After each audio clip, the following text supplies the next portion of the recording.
So hello everyone, first of all welcome to my new video.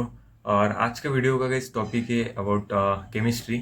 And मेरा guys chemistry में 150 score हुआ था out of 180 in NEET 2021। And फिलहाल guys समझते हैं अबाउट केमिस्ट्री। तो केमिस्ट्री गाइस 3 सब्जेक्ट्स है केमिस्ट्री के अंदर भी, 3 डिविजन्स, मतलब फिजिकल, ऑर्गेनिक एंड इनऑर्गेनिक। इसमें सबसे ज़्यादा मुश्किल बच्चों को जाता है गाइस इनऑर्गेनिक, क्योंकि उसमें बहुत कुछ लर्न करना पड़ता है। एंड सबसे ज़्यादा एक्सेप्शन भी उसमें ही है। सो जनरली वही कन्फ्यूजन होता है इनऑर्गेनिक का। एंड ऑर्गेनिक केमिस्ट्री सबसे इजी, क्योंकि बस आपको अगर किसी रिएक्शन का मैकेनिज्म पता हो तो आपको कोई भी एग्जाम्पल आप सॉल्व कर सकते हो। एंड फिजिकल केमिस्ट्री गाइज उसमें गाइज कैलकुलेशन प्लस कंसेप्ट दोनों का इस्तेमाल होता है। सो अगर आपके कैलकुलेशन भी अच्छे एंड आपने अगर जैसे थर्मोडाइनमिक्स हो गया, तो थर्मोडाइनमिक आपके कंसेप्ट क्लियर हो, सो आप कोई भी क्वेश्चन सॉल्व कर सकते हो। सो एक आपको रफ आइडिया दे दिया वैसे तीनों के बारे में। और फिलहाल समझते हैं अबाउट फिजिकल केमिस्ट्री। तो सबसे पहले गाइस समझते हैं अबाउट फिजिकल केमिस्ट्री। तो फिजिकल केमिस्ट्री में गाइस आपके टोटल 11 चैप्टर्स आएंगे आपको। और सबसे इम्पोर्टेंट चैप्टर है मोल कंसेप्ट। तो मोल कंसेप्ट के मतलब मोल कंसेप्ट बेस है गाइस आपका फिजिकल केमिस्ट्री का। एंड वो हमारा 8 9 में भी हुआ रहता है, सो आपको इजी जाएगा वो। बस आपको मोलैरिटी, फॉर्मेलिटी, नॉर्मेलिटी ये नए टर्म्स आएंगे, बाकी तो सेम ही है वैसे। एंड जनरली इलेक्ट्रोकेमिस्ट्री हो गया या केमिकल काइनेटिक्स, उसमें भी कुछ कंसेप्ट लगते हैं उसके। And electrochemistry and chemical kinetics, यही जनरली 2 चैप्टर्स आपको हार्ड जा सकते हैं समझने के लिए, थोड़ा टाइम लगता है वैसे। फिजिकल केमिस्ट्री अगर आपको अच्छी करनी है तो मेन फोकस आपका क्वेश्चन सॉल्विंग पे रहना चाहिए and also on concept. But अगर आप क्वेश्चन सॉल्व करोगे तो उसका इनडायरेक्ट इम्पैक्ट आपके कंसेप्ट पर भी होगा, आपके कंसेप्ट भी अच्छे होते जाएंगे, आप क्वेश्चन को समझ पाओगे। एंड आपका जो भी वीक टॉपिक है उसको आप, अगर क्वेश्चन सॉल्व नहीं हो रहा तो आप जो आपका टॉपिक है, जैसे आप एटॉमिक स्ट्रक्चर पे क्वेश्चन सॉल्व कर रहे हो एंड अगर आपके लाइमन एंड बाल्मर सीरीज पे ही क्वेश्चन गलत हो रहा है, तो आप वो टॉपिक रीड करो अच्छे रेफरेंस बुक से। वैसे मैं बालाजी पब्लिकेशन यूज़ करता था फिजिकल केमिस्ट्री के लिए। सो मेरे कंसेप्ट उसमें अच्छे होते गए एंड मैं सॉल्व करता था क्वेश्चन उसमें सबसे ज़्यादा। एंड मिनिमम गाइज पर चैप्टर आपको 200 क्वेश्चन तो सॉल्व करने खुद से। एंड जो आपकी कोचिंग की टेस्ट सीरीज रहेगी एंड उनके जो टेस्ट वो अलग से, बट आपको खुद से मिनिमम 200 क्वेश्चन तो सॉल्व करने हैं पर चैप्टर मिनिमम। ज़्यादा आप कितने भी सॉल्व कर सकते हो वैसे। एंड गाइज किसी भी टॉपिक में गाइज कभी भी डाउट मत रखना। लाइक जैसे बहुत से बच्चे इलेक्ट्रोकेमिस्ट्री हार्ड जाता है तो उसको छोड़ देते हैं वैसे। तो ऐसा नहीं करना, जब तक नहीं आता तब आप सॉल्व ही करते रहना, क्योंकि कई बार ऐसा होता है जो आपको टॉपिक नहीं आता उसमें से ही सवाल आ जाता है नीट में। सो इसलिए हर चैप्टर अच्छे से करना, या फिर यूट्यूब से भी कर सकते हो, फिजिक्स वाला सर आपको अच्छे से पढ़ाएंगे, वहाँ पे भी आप फिजिकल केमिस्ट्री कर सकते हो। एंड आपकी कोचिंग भी अच्छी हो तो वहाँ पे भी कर सकते हो। बट फिजिकल केमिस्ट्री में गाइस ज़्यादा फोकस रखना। वैसे गाइस नीट में आजकल तो उनका फोकस ज़्यादा इनऑर्गेनिक एंड ऑर्गेनिक पे है। फिजिकल केमिस्ट्री के 10 12 ही क्वेश्चन आएंगे, या फिर ज़्यादा भी आ सकते, बट कैलकुलेशन कम आ रहे हैं वैसे आजकल। अगर आपने पेपर पैटर्न देखा होगा D 2021 का, तो उसमें कैलकुलेशंस कम है about chemistry and theory part ही ज़्यादा है। बट आपको सब भी करना है, वैसा कैलकुलेशन छोड़ना तो नहीं है, सभी के सब कुछ करना है। सो मेन फोकस तो आपका कंसेप्ट पे होना चाहिए, जैसे surface chemistry and solid state, इसमें भी थ्योरी वाला पार्ट ज़्यादा है, सो वो भी आपको लर्न करना है। एंड कुछ जैसे एक्सेप्शन इनऑर्गेनिक में आते हैं वैसे। बट फिजिकल केमिस्ट्री में गई मोल कंसेप्ट अच्छा करना है आपको। And thermodynamics and equilibrium. Equilibrium में आपके 2 टाइप्स है वैसे, एक आयनिक इक्विलिब्रियम हो गया एंड एक केमिकल इक्विलिब्रियम हो गया। तो आयनिक इक्विलिब्रियम अच्छा करना है क्योंकि उसमें पीएच कैलकुलेशन होता है। एंड जनरली मुझे तो वो हार्ड जाता था, क्योंकि वो strong acid and weak base वो ऐसा पहचानना हार्ड जाता था। सो वो आपको एनसीईआरटी से भी आप कर सकते हो वैसे, इक्विलिब्रियम का आयनिक वाला part. And also reference book use करना उसके लिए, क्योंकि उसमें कुछ एग्जांपल्स दिए वो आपको डायरेक्ट लर्न करना, सो आपको ज़्यादा अच्छा रहेगा आपके लिए। सो रेफरेंस बुक अच्छा यूज़ करना, सो दैट आप आपके कंसेप्ट और भी अच्छे कर पाओगे। और यही था वैसे फिजिकल केमिस्ट्री में, मैक्सिमम तो क्वेश्चन ही सॉल्व करने हैं, ये आप फोकस रखना। And also focus on thermodynamics, chemical kinetics and equilibrium and also solid state and also surface chemistry भी क्वेश्चन आते रहते हैं वैसे। सो वो आपको मेन फोकस इन्हीं चैप्टर्स पे रखना है ऐसे। अभी समझते हैं अबाउट इनऑर्गेनिक केमिस्ट्री। तो इनऑर्गेनिक केमिस्ट्री में आपके 11 ही चैप्टर्स है वैसे। एंड इनऑर्गेनिक केमिस्ट्री में ये सबसे ज़्यादा एक्सेप्शन है। सो आपको बहुत ही अच्छे से लर्न करना है, बहुत ही अच्छे से समझना है कि कौन सा ट्रेंड है बॉइलिंग पॉइंट का, आयोनाइज एनर्जी का, एंड अबाउट लैटिस एनर्जी। वो लैटिस एनर्जी सबसे इम्पोर्टेंट है। वो आपको हर ग्रुप का आपको लैटिस एनर्जी पता होना चाहिए, क्या ट्रेंड है उसका, किसकी ज़्यादा है, किसकी कम है। एंड उससे ही आप अलग अलग कंसेप्ट भी लैटिस एनर्जी से आप लगा सकते हो, अलग अलग कंसेप्ट। सो आपको वो अच्छे से करना है, trends, boiling point, melting point, and lattice energy, ionise energy. And आपका गाइज इंपॉर्टेंट चैप्टर्स की बात करें तो इनऑर्गेनिक केमिस्ट्री में इंपॉर्टेंट सभी चैप्टर्स है वैसे, क्योंकि अभी वो क्वेश्चन एफ ब्लॉक से भी पूछ रहे हैं वैसे।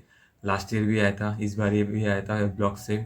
एंड ऑल्सो मेटलर्जी, मेटलर्जी में आपको प्रोसेस पता होनी चाहिए कौन से। तो आप कैसे एक्सट्रैक्ट करते हो किसी मेटल को, कॉपर को कैसे करते हो, कौन सी प्रोसेस यूज़ करते हो, मॉन्स प्रोसेस किसके लिए, ऐसे आपको सब कुछ लर्न करना है। अगर आप अच्छे से लर्न करोगे तो आपका फ़ायदा है उसमें। सो मेन फोकस तो आपका पी ब्लॉक पे होना चाहिए। पी ब्लॉक सबसे ज़्यादा उस पे आते हैं क्वेश्चंस, एंड एक्सेप्शन भी उसमें ही है। सो वो भी आपको लर्न करना है। And also about coordination compounds. Coordination compound का बहुत ही इंपॉर्टेंट चैप्टर है। उसमें से आपको, उसमें भी कुछ कैलकुलेशंस भी है। सो वो आपको अच्छे से करना है, कोऑर्डिनेशन कंपाउंड्स। एंड वो थोड़ा बड़ा चैप्टर है, एंड उसमें वो कॉम्प्लेक्स कंपाउंड कोऑर्डिनेशन बॉन्ड, सो वो भी आपको लर्न करना है। वही जनरली थोड़ा बड़ा है, बाकी सभी छोटे छोटे। एंड एस पी ब्लॉक वो थोड़े बड़े हैं। बाकी आपके एक हफ्ते में हो जाएंगे चैप्टर सभी। एंड गेस इसके लिए सबसे ज़्यादा इंपॉर्टेंट है नोट्स बनाना। अगर आप इनऑर्गेनिक केमिस्ट्री के नोट्स बनाओगे तब आपको, जैसे नीट की एग्ज़ाम आप लोगों की अभी पास में है, वैसे 4-5 महीने रह जाएंगे। तो आपको सबसे अभी तो नोट्स ही काम आएंगे आपके, क्योंकि इतना पूरा तो आप अभी लर्न नहीं कर पाओगे, क्योंकि आपको बायोलॉजी के लिए टाइम देना है, फिजिक्स के लिए भी देना है, एंड इसके लिए भी देना है। सो नोट्स बनाओ, एकदम शॉर्ट नोट्स, एक पेज में, एक एक चैप्टर एक एक पेज में आना चाहिए।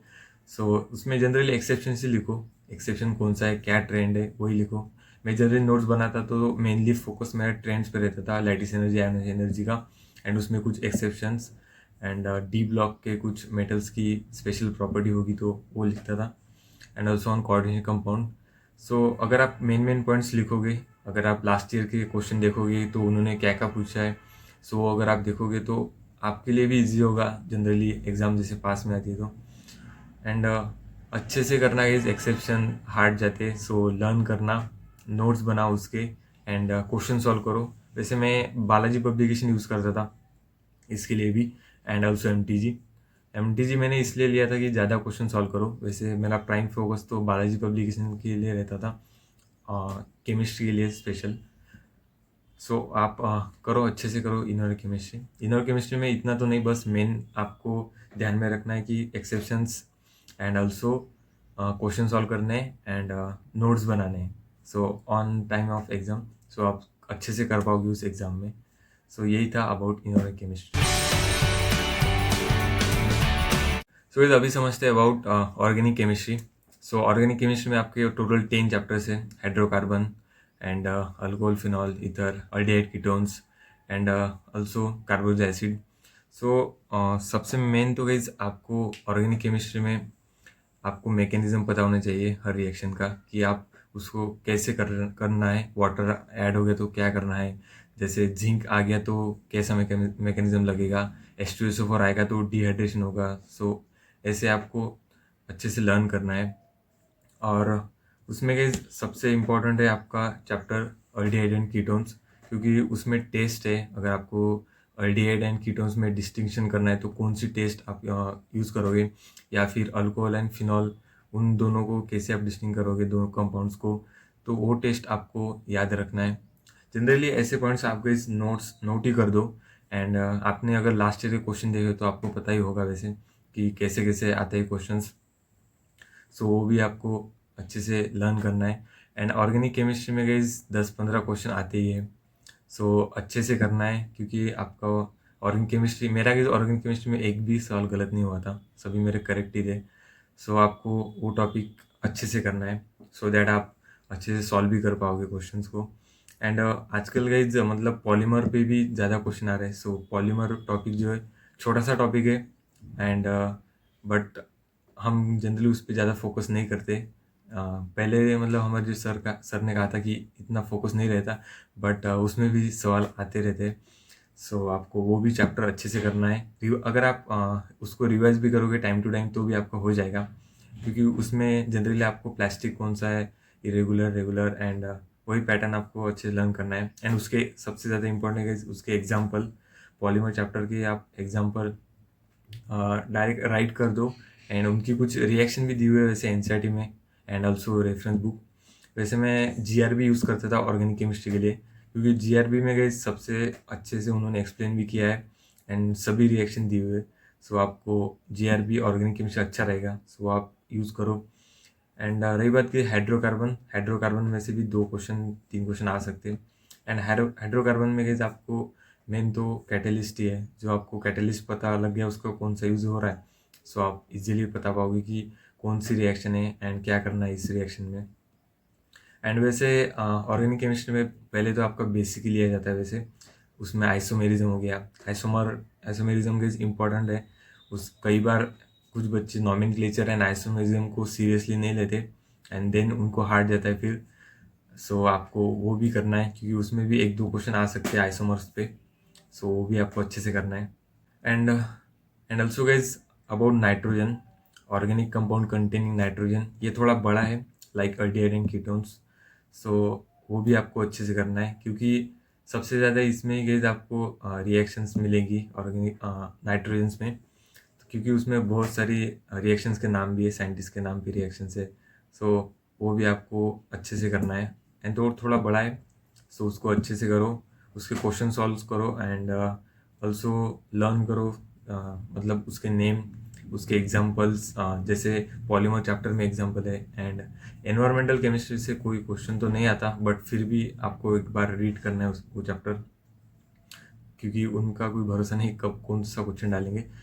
सो आपको वो भी अच्छे से करना है। And also guys chemistry in everyday life है चैप्टर, तो उसमें भी कुछ मेडिसिन के नाम है, वो भी आपको पता होना चाहिए, क्योंकि उसमें भी क्वेश्चन आ सकता है पेनिसिलिन का क्या मतलब क्या काम है, या फिर वो नैरो स्पेक्ट्रम है या ब्रॉड स्पेक्ट्रम है। सो वो भी आपको पता होना चाहिए। सो ऐसे चैप्टर्स के आप अच्छे से करो, क्योंकि जिस टॉपिक में गए आपको ऐसा लगता है कि आपको लर्न करना है तो उसके शॉर्ट नोट्स बनाओ, एंड एक बार लास्ट ईयर के क्वेश्चन सॉल्व करके देखो कि उनका फोकस किस चैप्टर पे है। सो आपको भी एक आइडिया मिल जाएगा कि कौन सा चैप्टर आपका टॉपिक रह गया और किस टॉपिक से आ सकती है क्वेश्चन। सो वो टॉपिक आप अच्छे से कर सकते हो। एंड अगर कैसे आप केमिस्ट्री का पेपर देखोगे तो मोस्ट ऑफ द टाइम आपको ऐसा लगेगा कि आप सॉल्व ही नहीं कर रहे हो, मतलब आप क्वेश्चन देख रहे हो और डायरेक्ट टिक कर रहे हो। क्योंकि मैंने जब सॉल्व किया था इस बार का पेपर, तो उसमें इतना कैलकुलेशन नहीं थे, मतलब कुछ ही कैलकुलेशन थे और वो भी एकदम ईजी थे। बट कुछ जैसे मेरा इनऑर्गेनिक केमिस्ट्री क्वेश्चन गलत हुआ था, एंड इस बार 50 क्वेश्चन थे वैसे, सो वो एक अच्छी बात थी। बट ऑर्गेनिक केमिस्ट्री एकदम ईजी गया मुझे, मैंने बहुत मतलब कम टाइम में सॉल्व किया था वो। बट फिजिकल थोड़ा हार्ड गया था मुझे, एंड ऑल्सो इनऑर्गेनिक, क्योंकि इनऑर्गेनिक में guys P block and D block F block वो चैप्टर्स मैंने इतने अच्छे नहीं किए थे। सो वो चैप्टर आपको अच्छे से करना है, सो दैट आपका स्कोर बढ़ेगा। सो ऐसे ही आप तैयारी करो गाइज, हर चैप्टर रिवाइज करो, हर चैप्टर के नोट्स बनाओ, क्वेश्चन सॉल्व करो, and also mock test solve करो पूरे चैप्टर्स से, सो दैट आप उसको अच्छे से कवर कर पाओगे। एंड केमिस्ट्री आपको इजी जाएगा लाइक बायोलॉजी। सो आप उसको अच्छे से करो। एंड होप गाइस आप सबको ये वीडियो पसंद आया होगा, पसंद आए तो लाइक भी करना और हमारे चैनल को सब्सक्राइब भी कर देना। सो मिलते हैं गाइस किसी अच्छी वीडियो में। अभी नेक्स्ट वीडियो फिजिक्स पे आएगा वैसे। सो तब तक के लिए बाय बाय। और ये गाइज मैंने बुक्स यूज़ किए थे, ये है इनऑर्गेनिक केमिस्ट्री के लिए, ये है बालाजी पब्लिकेशन का, एंड ये ऑल्सो फिजिकल केमिस्ट्री के लिए। वैसे मैंने जेडीली भी यूज़ किया था इनऑर्गेनिक केमिस्ट्री के लिए। एंड ये हो गया ऑर्गेनिक जीआरबी पब्लिकेशन का, एंड ये दिनेश पब्लिकेशन, एंड ये हो गया अरियंत, ये हो गया एमटीजी। सो यही बुक्स आपको यूज़ करने वैसे।